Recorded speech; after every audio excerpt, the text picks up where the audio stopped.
Strike rate आणि क्षमता या शिंदेंच्या जागावाटपाच्या सूत्राचे माहितीमध्ये पडसाद उमटल्याचं पाहायला मिळतंय। अजित पवार गटानं उद्या महत्त्वाची बैठक बोलावली आहे। लोकसभेमध्ये सर्वात कमी स्ट्राईक रेट असलेला अजित पवार गट सावध झालेला आहे।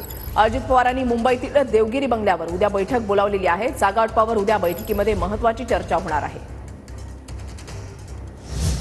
विधानसभेसाठी भाजपचं 85 ते 90 जागांवर विशेष लक्ष आहे। निवडून येण्याच्या शक्यतेवर जागांची ए, बी आणि सी असं 3 वर्गीकरण करण्यात आलेलं आहे।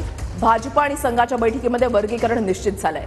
लोकसभा निवडणुकीमधील बूथ निहाय मतदारावरून वर्गीकरण निश्चित झालेलं आहे आणि गेल्या वेळेला जिंकलेल्यांपैकी 25 जागांवर अधिक मेहनत घेण्याचं ठरलेलं आहे।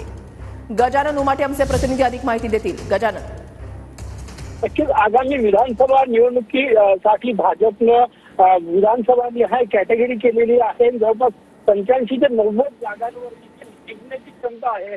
2014-19 मध्ये चांगले मत ज्या जागांवर मिळालेले आहे तिथे जास्त लक्ष दिलं जाणार आहे। त्यासोबतच 105 जागा भाजपने जिंकल्या होत्या, त्यातल्या जवळपास 22 ते 25 जागा आहेत म्हणजे जास्त मेहनत घेण्याची गरज आहे। त्यामुळे या 85 ते 90 जागांवर काटेकोर नियोजन आहे आणि चर्चा जी आहे ती संघ आणि भाजपच्या समन्वय बैठकांना मुंबईमध्ये झाली।